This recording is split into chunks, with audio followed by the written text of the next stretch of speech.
2교시 시작하겠습니다. 암기 프린터 24번 시험에 나올 확률 95% 이상입니다. 법인은 6가지 밖에 못합니다. 이것밖에. 개인은 겸업제한에 대한 규정이 없습니다. 따라서 개인은 이 6가지도 할 수 있고 다른 업무도 할 수 있습니다. 탑법에서 규제하지 않는 한. 단 이 6번의 경공매 매수 신청들이 요거는 부칙 개공은 못합니다.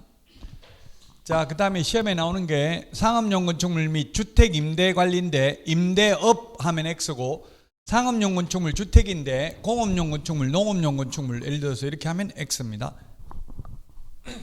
제가 그래 국토부에 건의해서 이 6가지만 할 수 있는 게 아니고 차라리 할 수 없는 거 6개를 정해달라. 그러면 그거 빼고는 다 해야 되는데 할 수 있는 것만 정해놨으니까 이거 말고는 아무것도 못한다고요.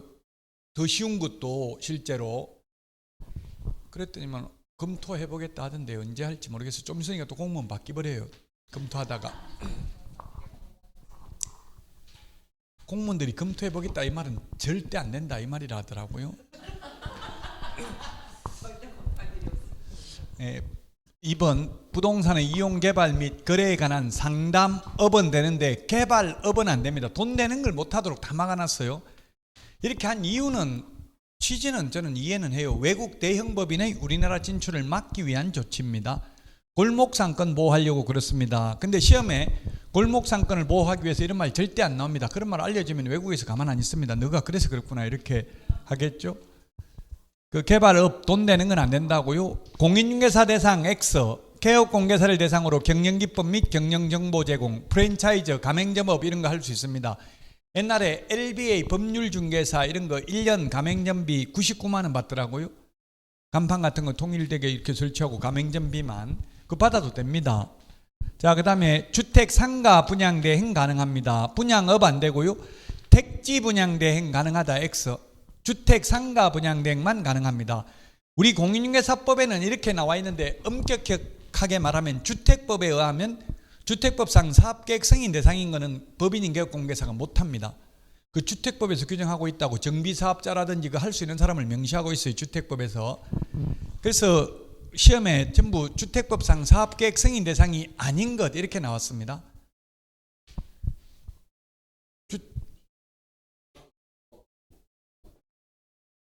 분양업은 자기가 지어서 분양하는 게 분양업이고, 분양대행업은 납인 지어놓은 거 소개하는 게 분양대행업이에요. 예. 지가 직접 지어서 분양하는 게 돈 되죠. 50% 남아요 이게. 지금 최근에 분양한 게, 어제 분양한 게 최근에 지금 인천 금단 신도시 롯데캐슬 넥스티엘이 100대 1이었어요. 경쟁률이. 분양가 5억 8천인데 84제곱미터 주상복합인데 경쟁률이 100대 1이었어요. 19,000개 청약 통장이 쏟아졌어요. 분양가가 2천보다 싸잖아요 지금. 예. 분양가 상한제 적용되니까 그래요.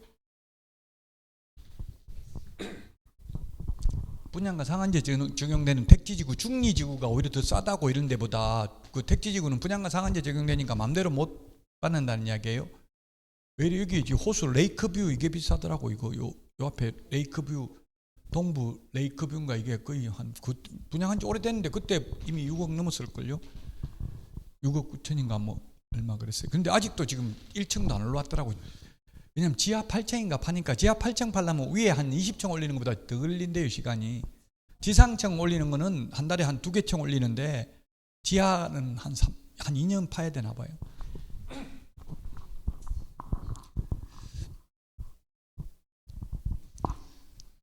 예, 그래서 분양업도 안 되고 분양대행업, 시험에 뭐 분양업 이거는 좀 많이 안 나왔고, 택지 분양대행 X 이거는 많이 나왔어요 지문이.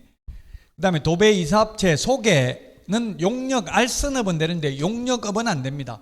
어떤 분이 인터넷에 업이라는 말 들어가면 무조건 안 되죠 하던데 그건 아닙니다. 용역업은 안 되지만 용역 알선업은 됩니다. 도배 이사업체를 직접 운영하는 거는 안 되고 소개하는 것만 돼요. 직접 운영해야 50% 남아요.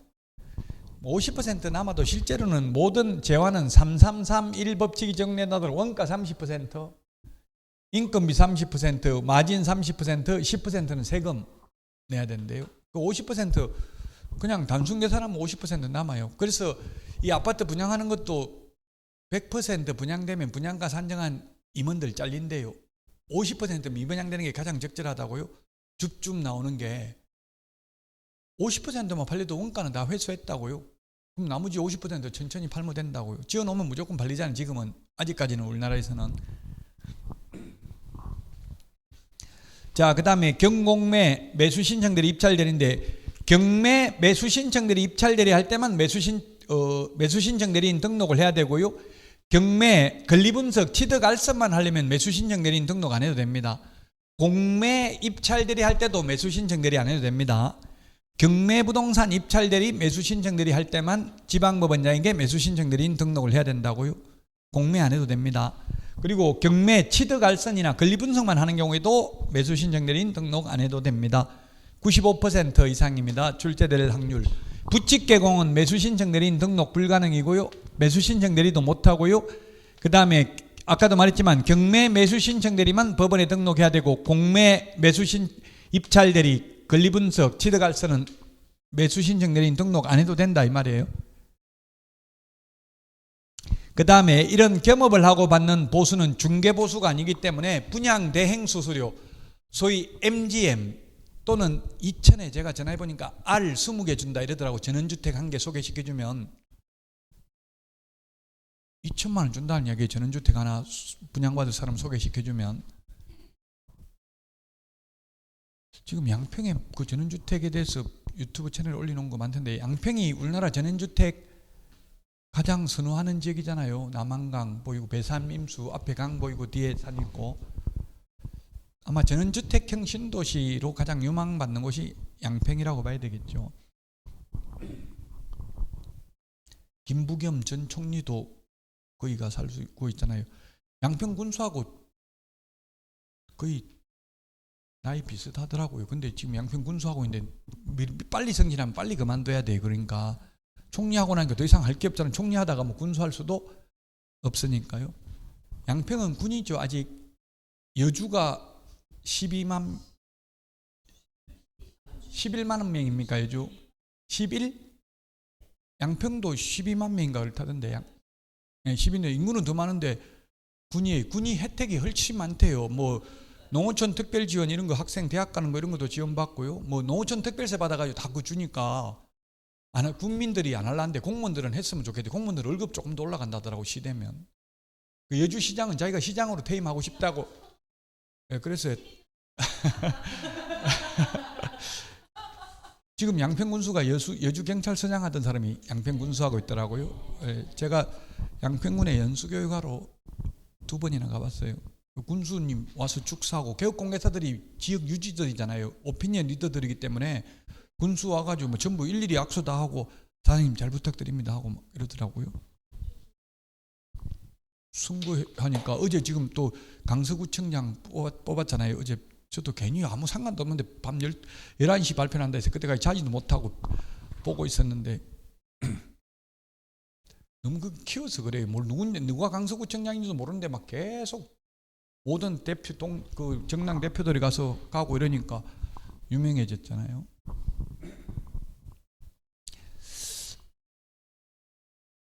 자, 그래서 중개보수 이게 겸업하고 받는 거 MGM R 20개 받든 30개 받든 상관없다. 많이 받아도 상관없다. 중개보수가 아니니까. 자, 그 다음에 업무지역은 중개법인하고 공인중개사인 개업공개사는 전국인데 부칙개공만 원칙 시도다. 예외적으로 부칙개공도 정보망에 가입하고 가입한 정보망을 이용하여 중개행위를 하는 경우에는 그 정보망에 공개되어 있는 물건에 한하여 업무지역 바깥에 있는 것도 가능하다. 이 부칙개공에 대해서는 시험에 잘 안 나옵니다. 2006년도에 바뀌었기 때문에 출제인들이 찾지를 못해요. 부칙에 있거든요. 이게 본문에 있는 게 아니고. 자, 그래서 중개상물의 범위는 차이가 없다. 이것도 시험에 잘 나오지는 않습니다. 즉 부칙개공도 임목, 공장재단, 광업재단 중개행위를 할 수 있다. 법인의 겸업 제한 나올 확률 95% 이상이다. 중개사무소도 99%입니다. 이것도 중개사무소에 대해서. 사무소는 등록관청 관할구역 안에 2대, 1개만 둘 수 있다. 1등록 1사무소. 다만 예외적으로 법인인 경우, 회사인 경우 분사무소를 둘 수 있다. 분사무소가 지사, 지점 개념입니다. 주된 사무소가 속한 시군구를 제외한 시군구별로 설치하되 시군구별로 1개소를 초과할 수 없다. 그래서 주된 사무소와 분사무소가 같은 시군구에는 있을 수 없습니다. 그런 게 시험에 출제됐고요. 초과할 수 없다. 일개소를 초과할 수 없다. 2개 이상 둘 수 없다. 같은 말이죠. 수학 선생님 잘하네. 근데 저도 잘 모르. 초등학교 5학년에 나온다던데 5학년 1학기에 이게 초과, 미만, 이하 2개 이상 둘 수 없다. 일개소를 초과할 수 없다. 하나밖에 안 된다는 이야기예요. 결론은 뜻다방 임시중개 시스템을 설치하면 안 된다. 어떠한 경우에도 시험에 허가받아 설치하면 된다. 신고하고 설치하면 된다. X 임시로 일시적으로 잠깐 설치하는 건 된다. 절대 안 됩니다. 뜻다방 모델하우스 앞에 가면 있는 거 있잖아요. 이거 절대 안 됩니다. 근데 지금도 모델하우스 앞에 가면 있어요, 없어요? 천막 같은 거? 있는데 다른 점이 있더라고요. 옛날에도 있고 지금도 있는데 옛날에는 아예 전화번호 같은 거 플랜카드 걸어놓고 그랬어요. 그 천막 같은 데다가 파라솔에다가. 근데 지금은 그런 거 아무것도 없어요. 왜냐면 판례가 있거든요. 그 뜻다방에서 중개하다가 적발됐어요. 그래가지고 등록 취소되고 1년에 1,000만 원 받았는데 대법원까지 갔는데 무죄 받았어요. 왜 천막 네가 설치했냐 물으니까 판사가 아니요 내가 안 했는데 그건 지나가다 다리가 아파서 여기서 좀 중개했는데 뭐 잘못했어요? 이러니까 검사가 그럼 증거를 못 대잖아요. 지가 설치했다는 걸. 왜냐면 아무것도 없다고. 그 전화번호도 없고 누가 설치했는지 안 적어놨다고요. 그래서 내가 한 거 아니다 이래가지고 결국 무죄 받았다고요. 이 사람이 설치했다는 걸 명확하게 입증할 수 없으므로 유죄를 인정할 수 없음이 없다고 본다. 그래가지고 검사가 열받으니까 도로교통법 위반으로 또 기소를 했어요. 도로교통법 제60조 무단으로 도로에 물건을 적치했다 이렇게 했는데 그것도 내가 한 거 아니다 이렇게 우겨가지고 결국은 무죄 받았어요. 증거 없으면 내가 한 거 아니라고 하면 돼요. 그래서 요즘 뜻다방들은 누가 했는지 모르게 아무것도 안 적어놨어. 전화번호도. 그러니까 내가 안 했다고 하면 돼. 걸려도. 또 겁먹어가지고 제가 했는데 이러지 말라고요. 증거 없으면 무조건 다리가 아파서 좀 앉았는데 뭐 잘못됐어요? 이렇게 하면 된다고요. 증거 있는데 거짓말 했다가는 엄청나게 옛날에 제가 조사받을 때는 많이 두드려 맞았어요. 조사받는데 증거 있냐 묻는데 없는데요 했는데 증가 기록 다 조회하거든요. 마지막에 증가가 있냐 이거 물어봐요. 꼭 신문 조사 다 끝내고 나면 왜 없는데요 했는데 조사해보니까 있는데 왜 거짓말했어 하고 막 두드려 패더라고. 그 이제는 없다 소리 안 하고 해보세요. 내가 뭐 나도 모르겠다 기억 안 난다 이렇게 하는 게 차라리 나아요. 조사 많이 받아서 대학 다닐 때 데모하다 잡혀가고 이런 거 많이 했어요. 지금 뭐 유명한 제가 파리학번인데 지금 정치권에 유명한 사람들 다 파리학번 뭐 원희룡 국토부 장관 이거 수석했잖아요. 우리 파리학번 때 전국 제주 오영고등학교에서 나경원 뭐 이런 거 다 동기예요. 안철수는 제가 1학년 때 3학년이었어요. 부산고등학교 같이 다녔어요. 그때는 몰랐어요. 근데 지금 강서구 유세하러 돌아다닌 거 봤어요. 자, 그 다음에 분사무소 설치 신고 시 제출 서류입니다. 분사무소 책임, 이게 암기 프린트 4번에 있습니다. 책임자 실무교육 수료증 4번, 그 다음에 보정 설정 증명 서류, 사용권 확보했음을 입증하는 서류 제출해야 됩니다. 이게 중요합니다. 보정 설정 미리 해야 됩니다. 암기 프린트 56번에 동그라미 2번에 있습니다. 등록 신청할 때는 미리 못하죠? 등록 후 업무 개시 전에 하는데 분사무소는 미리 보정 설정을 해야 된다는 거 중요합니다. 암기 프린트 56번에 2번에 있고요. 자, 그 다음에 분사무소 책임자는 공인중개사일 것, 단 특수법인은 그러하지 아니하다. 분사무소 설치 신고, 이전 신고, 사용할 인장 등록, 업무 정지, 휴업 신고 모두 주된 사무소 등록 관청이 해당 관청이다. 암기 프린트 4번에 세 번째 까만 별표에 있습니다. 자, 그 다음에 분사무소 설치 신고 확인서도 7일 이내 교부합니다. 7일 이내. 분사무소 설치 신고 확인서 7일 이내 교부하고 등록 처분 통지도 7일 이내 해주고 사무소 이전 신고를 옮기고 나서 10일 이내 신고하면 처리 기간도 7일 이내입니다. 왜 다 7일 이내 하면 결격 사유에 해당되는 제보를 확인하는 데 걸리는 시간이에요. 책임자가 결격 사유에 해당되는 제보를 확인하는 데 걸리는 시간 7일 이내입니다. 암기 프린트 39번에 7일은 정리되어 있고요. 그 다음에 설치하고자 하는 지역을 관할하는 시장군수구청장에게 통보해야 된다. 뭐가 틀렸어요? 이게 7일 이내에 통보해야 된다. 이게 틀렸죠? 분사무소 설치 신고 확인서 교부는 7일 이내, 교부가 7일 이내라고요. 교부하고 7일 이내 통보해야 된다 해서 X라고요. 통보는 언제예요? 지체 없이 하죠. 지체 없이. 통보는 지체 없이 한다고요? X. 그래서 여기 교부 이게 7일 이내라고 여기가 통보는 지체 없이 통보해요. 지체 없이. 자, 그 다음에 분사무소 설치 신고할 때 자격증 사본 제출하지 않습니다. 암기 프린터 51번에 동그라미 2번에 있습니다. 51번에 동그라미 2번. 자, 그 다음에 공동 사용하고자 하는 경우에는 건물주 승낙서가 아니라 기출문제 지문입니다. 그 사무소를 사용할 권리가 있는 다른 개업 공인중개사 승낙서 있어야 됩니다. 업무정지기간 중에는 공동으로 사용할 수 없습니다. 단 공동으로 사용하다가 한 명이 업무정지당하면 나머지 계속 업무할 수 있습니다. 시험에 계속 나왔던 게 똑같이 나오니까요. 지금 여기 있는 것들은 거의 99%가 다 중요한 내용들입니다. 사무소 이전 신고인데 이전 절차는 국토교통부령으로 되어 있다는 거 시험에 나왔어요. 대통령령이 아니고 국토교통부령 이전 절차. 자, 우리 이사하는 거하고 똑같아. 주민등록 옮기는 것도 옮기고 나서 이사하고 나서 전입신고하잖아요. 옛날에는 전출신고하고 전입신고했어요. 그래서 우리 이전신고도 옛날에는 이전 전에 등록관청에 신고했는데 지금은 이전 후 이천에 있다가 여주로 옮겼으면 여주시장한테 신고하면 돼요. 그러면 이천시장한테 받은 등록증 반납하고 여주시장한테 새로 받으면 되죠. 자, 그래서 이전 후 등록관청에 신고를 한다. 관할구역 외 밖으로 이전하는 경우 이전 후 등록관청 10일 이내, 10일 이내입니다. 첨부해야 될 서류 암기 프린터 18번 맨 밑에 있나요? 18번.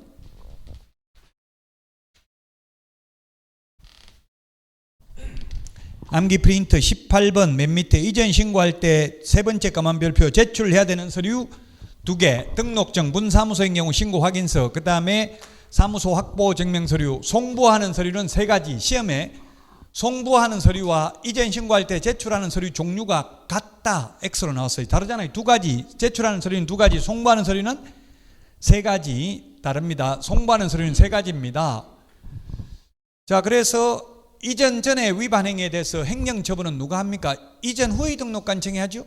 이전 후 등록관청이 할 수 있도록 최근 1년간 행정처분 및 행정처분 절차가 진행 중인 경우 그 관련 서류를 송부해 줍니다. 암기 프린터 18번에 맨 밑에 있습니다. 송부하는 서류 3가지, 이전 신고할 때 제출하는 서류는 2가지, 이전 신고 안 하면 100만 원 이하의 과태료가 되겠습니다.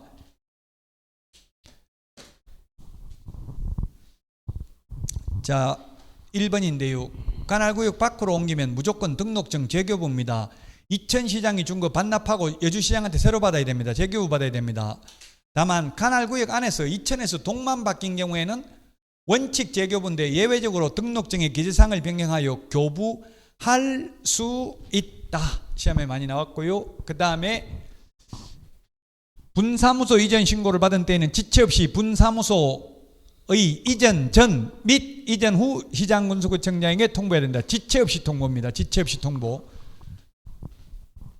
아까도 지체 없이 통보라고 했죠. 자, 그 다음에 이전 신고 전에 발생한 사유로 인한 행정처분은 누가 한다고요? 이전 후 등록관청이 할 수 있도록 최근 1년간 행정처분 서류를 송부해 준다.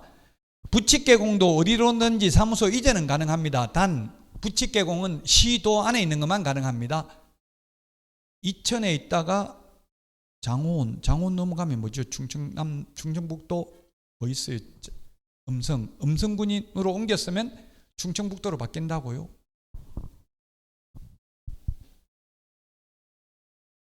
충청남도, 충청북도 좀 이게 헷갈리는 게 충청남도는 남쪽에 있는 줄 알았는데 천안 이런 데가 최고 북쪽에 있잖아요. 충청남도인데 청주보다 위에 있잖아요. 청주가 충청북도잖아요. 좀 헷갈려요. 그래서 지금 경기 북부 특별자치도 만든다고 하거든요. 경기 북부 특별자치도 이천, 여주, 양평 전부 경기, 그냥 경기도, 남도가 아니고 그냥 경기도예요. 여기는 남부인데 경기 남도 북도 이렇게 만드는 게 아니라 그냥 경기도 그대로 하고요. 31개 시군 중에서 그대로 경기도고 한 19개 시군만 경기 북부 특별자치도로 만든 거예요. 고양시, 김포가 지금, 김포는 뭐 지금 조금 엄청나게 정치인들이 또 분란을 일으키고 있어요. 김포는 서울로 편입하자 막 이렇게 나오더라고. 김포 서울특별시 김포구 김포 자치구 뭐 이런 원래 자치구죠 서울은. 이렇게 만든다더라고. 원래 김포도 경비 북부특별자치도 북부특별자치도를 하는 이유는 개발을 좀 더 쉽게 하도록 활용하려고. 수도권 영미계획법에 의해서 지금 수도권 엄청나게 개발이 안 되잖아요. 그럼 특별자치도면 특별법에 의해서 또 개발하기가 쉽도록 하려고 하는 거예요. 그 아무리 개발을 한다고 교통 인프라 이런 게 안 따르는데 되기는 쉽지 않죠. 지금 집값 내려가는데 발표된 거 보니까 지금 경기 북부더라고. 전부 다 양주시, 남양주시 2천은 계속 올라가다가 지금 내려간 걸로 나오더라고. 통계가 왜 그런지는 모르겠는데 뭐 0.1% 그 참 통계라는 게 0.1% 내려갔다 이러는데 실제로 보면 0.1%는 100만 원 내려가는 건 아니잖아요. 내려가면 1000만 원 다니고 올라가도 1000만 원 다니는데 최하 어쨌든 0.1% 이런 게 돼 있더라고요.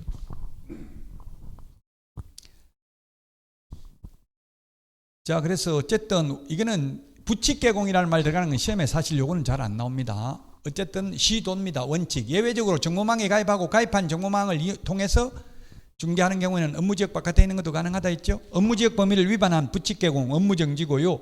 사무소 이전 신고 위반하면 100만 원 이하의 과태료입니다. 자, 휴폐업 신고 암기 프린트 51번에 27, 28, 29, 30에 있습니다. 51번에 요약집은 42페이지에 있습니다.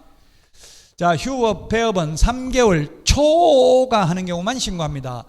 3개월 이하는 신고할 필요 없습니다. 딱 3개월만 휴업해도 신고할 필요 없습니다. 기출문제 2개월 휴업하는 경우 신고하지 않고 휴업해도 무방하다. 시험에 나왔어요. 예, 됩니다. 3월 초간만 하니까 3개월 이하는 안 해도 됩니다. 등록하고 이게 암기 프린트 이게 43번에도 또 3개월 나와 있죠. 등록 후 3개월 안에 업무 개시하지 않는 경우에도 신고를 해야 된다. 자, 그 다음에 폐업 또는 휴업한 중개업을 재개하고자 하는 때도 전부 다 미리 신고다. 변경 신고도 미리 신고다. 휴업, 폐업, 재개, 변경 신고 전부 사전 신고입니다. 사전 신고, 사후 신고 구분해야 됩니다. 이거 다 사전 신고입니다. 근데 사후 신고 아까 사무소 이전 신고 사후 10일 이내 신고입니다. 그 다음에 협회, 지부, 지회 설치도 사후 신고입니다. 그 다음에 장사 등에 관한 법률에서 매장 신고, 개인 자연장지, 개인 묘지 사후 30일 이내 신고입니다. 미리 신고는 화장, 개장, 미리 신고, 가족 자연장지, 문중 자연장지, 종중 자연장지 미리 신고입니다. 미리 허가받아야 되는 것은 가족묘지, 종중묘지, 문중묘지, 법인묘지, 법인 자연장지는 미리 허가받아야 됩니다.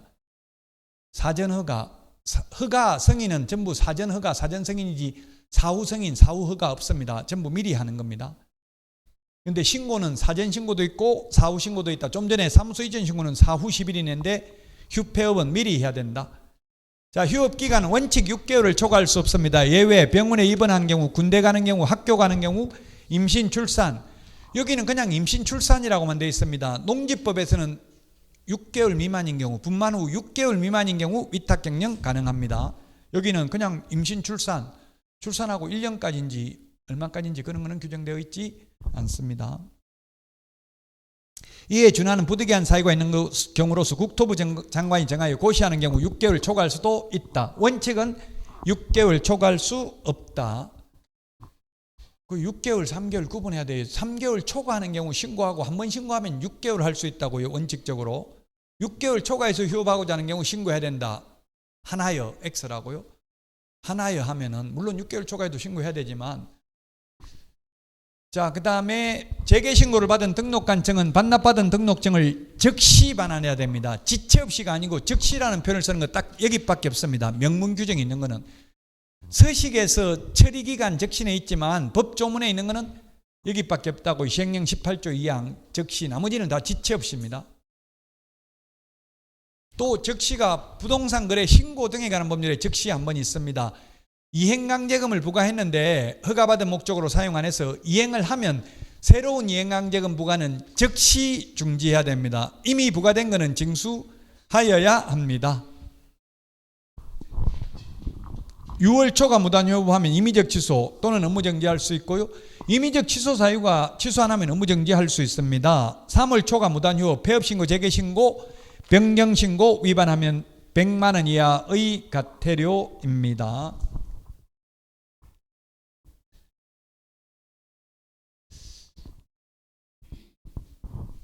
1번, 2번 이거는 시험에 아직 나오진 않았는데 개정된 법령인데요. 민원인의 편의를 위해서 우리 폐업할 때는 중개업도 폐업 아니면 사업자 등록증 내잖아요. 보통 사업자 등록 폐업하러 세무서 가야 돼. 근데 등록관청에 제가 가지고 기다린 적은 없어요. 한 번도. 근데 세무서는 가가지고 번호표 뽑고 기다려야 되더라고요. 그러니까 세무서 안 가고 그냥 등록관청에 가서 사업자 등록도 같이 폐업할 수 있다고요.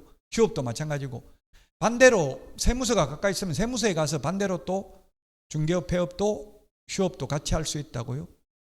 근데 현실적으로는 보니까 아마 이천시청에는 안 가봤는데 그 가면은 세무서 출장소 이런 거 나와 있을 거예요. 대부분.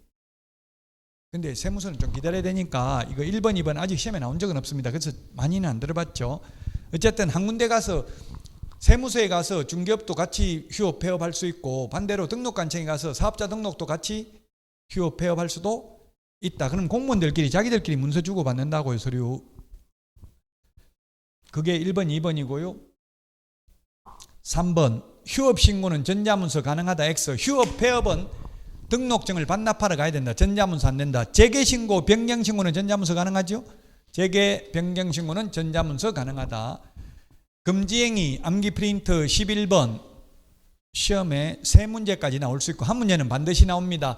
매무수거, 관직, 상투, 시공시 암기해야 됩니다. 금지행위 하면 개공 등의 금지행위입니다. 직원 이름으로 직접 거래해도 안 되죠? 애인 명의, 배우자 명의는 가능합니다. 이 직접 거래. 단 배우자가 실제 돈을 주고받은 게 아니라 개업공개사가 모든 자금 집행 등은 하면서 직접 거래를 회피할 목적으로 오로지 명의만 배우자 명의로 했다면 경제공동체로서 직접 거래에 해당된다고 봄이 상당하다는 판례도 있습니다. 그래서 가급적이면 배우자보다는 애인 명의로 하는 게 좋겠죠. 배우자는 공시가 되어 있으니까. 왜 떼묻고 애인이 도망갈까봐 걱정돼요? 진정으로 사랑을 안 해봤나 보네. 진짜 사랑하면 더 못 줘서 가슴 아픈 게 애인이에요. 떼먹을 게 걱정되는 게 아니고.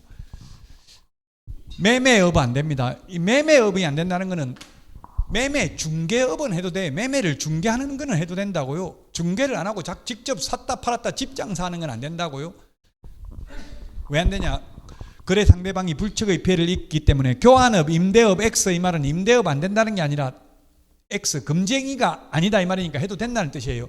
부정의 부정이니까 긍정이라고. 임대업은 금쟁이가 X 아니다. 그러니까 해도 된다. 임대업은.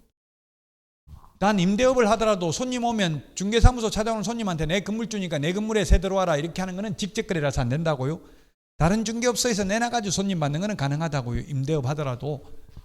교환업, 임대업은 가능한데 매매업은 금지행위고 무등록 중개업자임을 알면서 모르고 하는 거는 선입니다. 민법에서 알면 악이고 모르면 선이죠.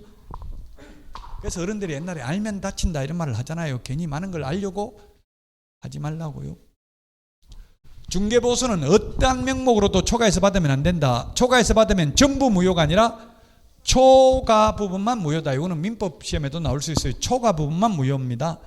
거짓되는 행, 그 밖에 의뢰인의 판단을 거르치게 하는 행위, 요거 매무수거 1년에 1,000만 원, 관직상투 시공시 3년에 3,000만 원, 분양 관련 정서, 철거민 정서, 딱지, 물딱지, 조개딱지, 청약통장, 청약예금, 청약부금 이런 것들 안 됩니다. 그러나 동호수가 특정된 아파트 분양권은 여기에 해당되지 않습니다. 쌍방대리 직접 거래 안 됩니다. 일방대리는 X 금쟁이 아니다. 가능하다는 이야기예요. 금쟁이 X 아니니까. 탈세 목적으로 투기를 조장하는 것, 미등기 전매 등 투기를 조장하는 것, 비록 전매 차익을 올리지 못했다 하더라도 금쟁이에 해당됩니다. 시세에 부당한 영향을 미치는 행위를 한 경우, 개업공개사 등이 거짓으로 계약이 성립된 것처럼 꾸미는 행위. 어제 연수교육을 해보니까 개업공개사님이 이게 질문하더라고요. 9번 이건 무슨 말인데요? 모르겠는데요 이러더라고요. 현업에 있는 분이. 그래서 제가 그 현업에서는 친목회, 회원, 비회원, 친목회가 있거든요. 친목회 회원 아닌 사람하고 친목회 회칙이 있다고. 친목회 회원 아닌 사람하고 눈도 마주치면 안 된다 이런 회칙이 있어요. 그 친목회 그런 거 만약에 위반했다고 왕따 시키는 거 이런 게 해당된다고요. 단체 구성은 이외의자와 공동중개를 제한하는 것. 즉 친목회 회원 아닌 사람하고는 공동중개하지 말라. 그 친목회 회원들끼리 정보망도 공유하고 있거든요. 매물 정보도 현실적으로 왕따시키는 겁니다. 9번이. 독점규제 및 공정거래법에도 위반됩니다. 그 다음에 요거는 누구든지는 행정처분이 아니기 때문에 따로 분리해놨어요. 임의적 취소인데 누구든지 이거는 아파트 분유에 입주자 커뮤니티를 등록도 안 돼 있는데 등록 취소할 수 없잖아요. 그러니까 이거는 행정처분 대상은 아니고 단 3년 이하의 징역이나 3천만 원 이하의 벌금입니다. 누구든지 시세에 부당한 영향을 미치는 행위를 함으로써 개업공개사의 업무를 방해하는 행위입니다. 우리 아파트도 10억 올리라. 옆에 아파트 10억인데 왜 우리는 5억에 올려놨냐. 그런 식으로 하면 우리는 분유회에서는 이용하지 않겠다. 이렇게 업무를 방해하면 3년 이하의 징역이나 3천만 원 이하의 벌금입니다.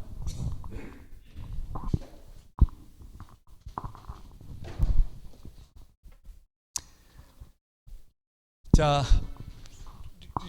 이게 뭐냐면 1번 판례가 분양권입니다. 분양권에 관련 판례입니다. 분양권은 분양가를 기준으로 하는 게 아니라 실제 주고받는 돈에다가 프리미엄까지 합산하는데 당연히 분양가에다가 곱하기 요율을 하는 줄 알고 받았는 거예요. 그러니까 대법원까지 갔는데 내가 알았으면 받겠냐. 법에도 없고 법이 없으니까 나는 당연히 분양가에다가 받는 줄 알았다. 그런데 대법원 판례는 어느 누구도 법을 몰랐다고 간주되진 않는다. 모르고 위반해도 처벌은 받는다. 그 조례를 잘못 해석해가지고 난 당연히 그 분양권은 명문 규정도 있는 게 아니기 때문에 분양가를 기준으로 하는 줄 알았다. 그래도 처벌받는다. 금지행위에 해당하지 않는다. X잖아요. 모르고 초과해서 받아도 위반이다. 자, 그 다음에 직접 거래는 다른 개업공개사의 중개를 통해서 아까 말했잖아요. 내가 건물주라도 임대업을 하면서 나한테 찾아오는 손님한테 세를 준 게 아니라 다른 중개업소를 통해서 거래한 것은 직접 거래 아니다. 다른 개업공개사를 통해서 하는 것은. 자, 그 다음에 직접 거래 1년에 1,000만 원이 아니라 3년에 3천만 원이고요. 그 다음에 4번에 제3자에게 부당한 이득을 얻게 할 목적으로 거짓으로 거래가 완료된 것처럼 꾸미는 등 시세에 부당한 영향을 줄 우려가 있는 행위는 1년에 1,000만 원이 아니라 3년에 3천만 원. 왕따시키는 것도 시공시 공동중개 제한 3년에 3천만 원이죠. 1년에 1,000만 원 X. 기출문제 지문들입니다. 매무수거 1년에 1,000만 원. 관직상투 시공시 3년에 3천만 원. 전부 등록을 취소할 수 있고 취소 안 하면 의무정지할 수 있고 단 누구든지 이거는 행정처분 대상은 아니고 징역벌금 대상만 해당된다. 시험에 금지행위는 반드시 출제됩니다. 부동산 거래 질서 교란행위 신고센터 이번에 신고센터에 신고할 수 있는 게 더 추가됐습니다. 그래서 이거는 지금 정부 원래는 전 정권에서 만들었는데도 오히려 더 강화됐더라고요.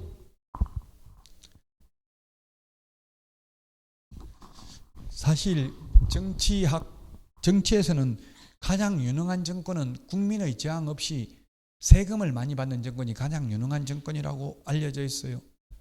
겉으로는 깎아주는 것처럼 하면서 사실을 많이 받아내야 되거든요. 그래서 이런 것들이 다 이게 막 만들 때는 엄청난 비난을 받았음에도 불구하고 오히려 더 강화되더라고요. 예를 들면 노무현 정부 때 실거래가액 신고제도가 만들어졌는데 그 뒤에 정권이 바뀌었는데도 계속 그대로 가더라고요.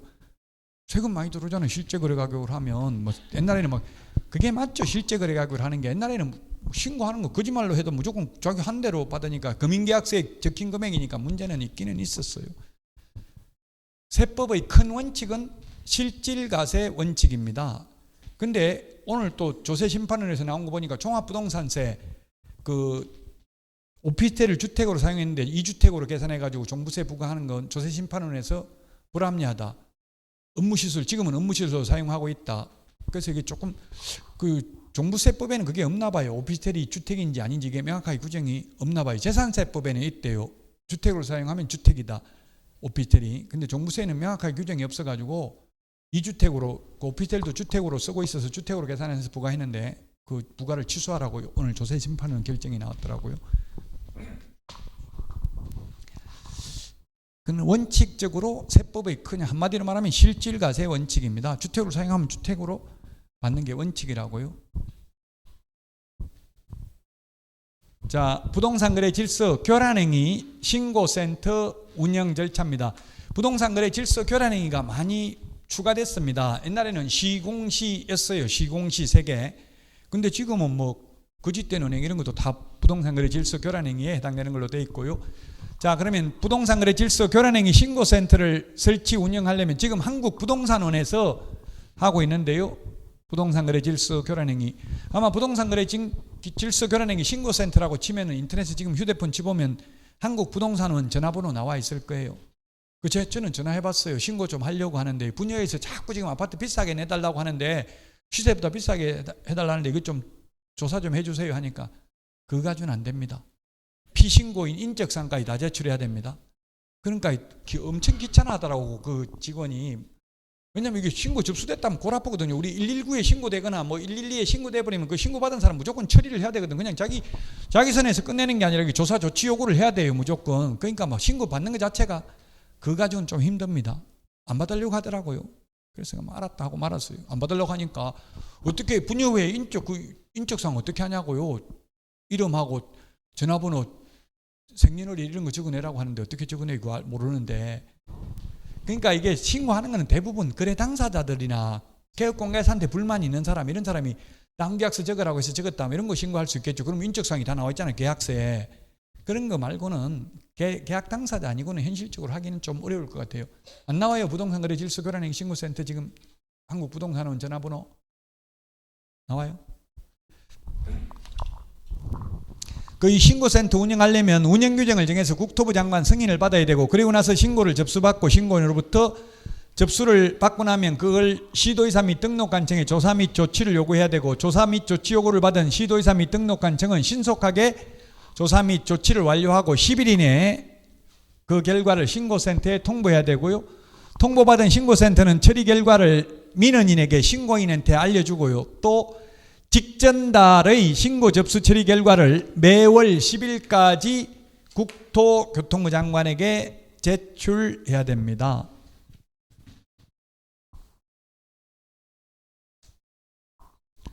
그 시험에 10일 대신에 15일 뭐 이런 식으로 낼 수 있다고요. 숫자 10일.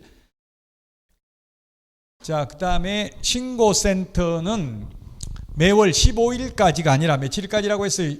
10일까지 직전달의 신고사항 접수 및 처리 결과를 국토부 장관에게 제출해야 되고요. 한국부동산원은 신고센터 업무 처리 방법 절차에 관한 운영 규정을 정하여 국토부 장관 승인받아야 된다. 지금 한국부동산원에 위탁이 되어 있습니다. 자, 국토부 장관은 신고센터 업무를 공인중개사 협회에 위탁할 수 있다. 협회에 위탁할 수 있다는 규정은 없습니다. 지금은 한국부동산원에 위탁이 되어 있다.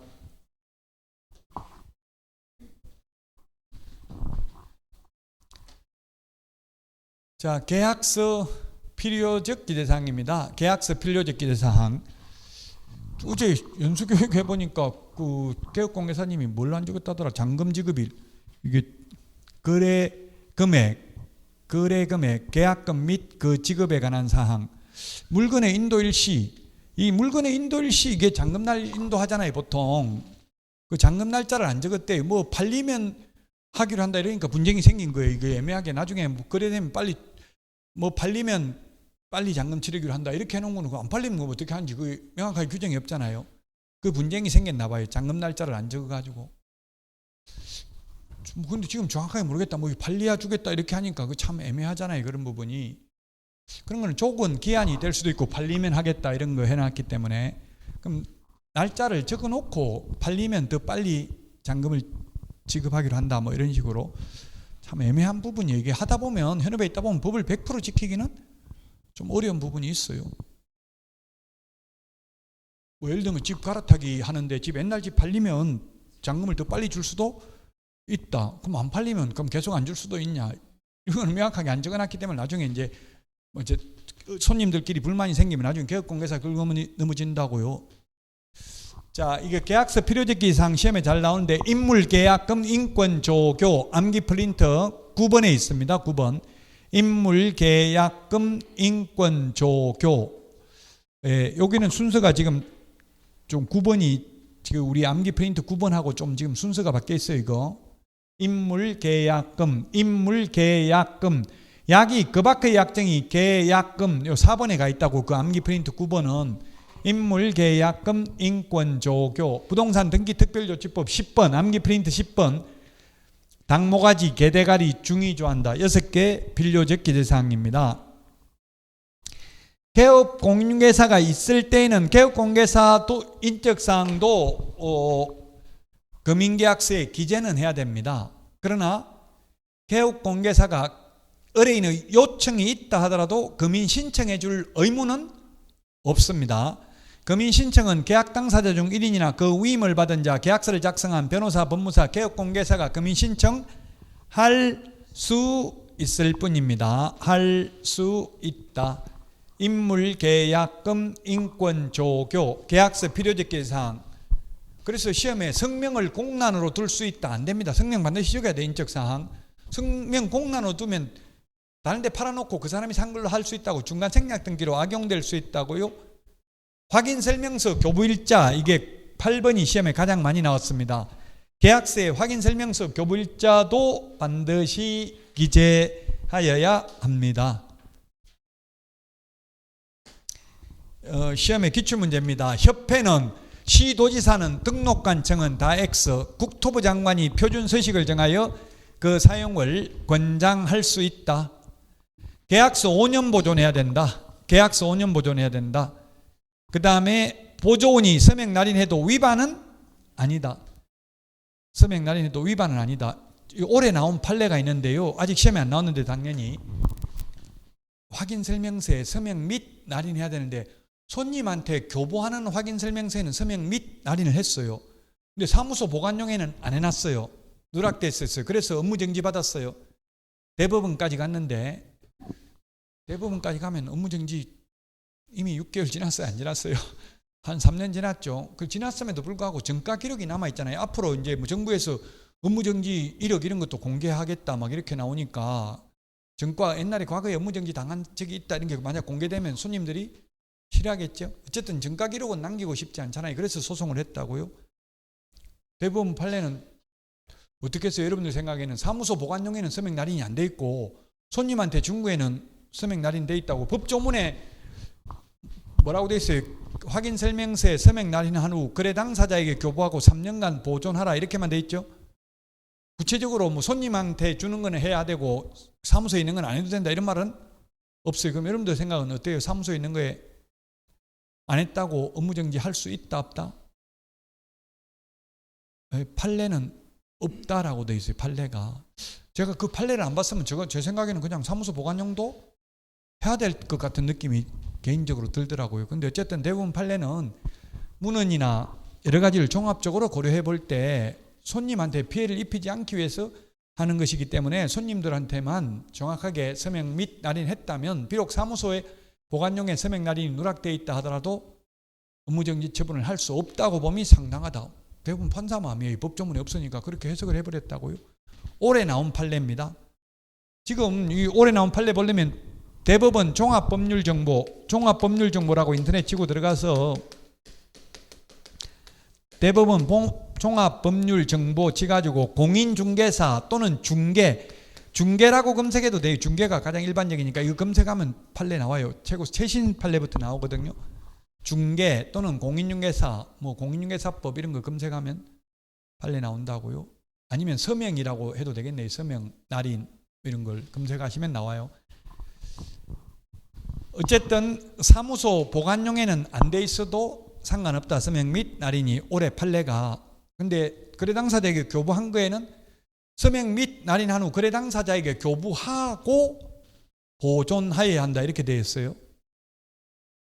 그럼에도 불구하고 어쨌든 판례는 사무소 보관용에는 안 되어 있어도 처벌할 수 없다라는 입장입니다. 판례 이해 안 되면 그냥 암기하시면 되겠습니다. 자, 여기까지 하고 확인 설명 의무부터는 쉬었다가 하도록 하겠습니다.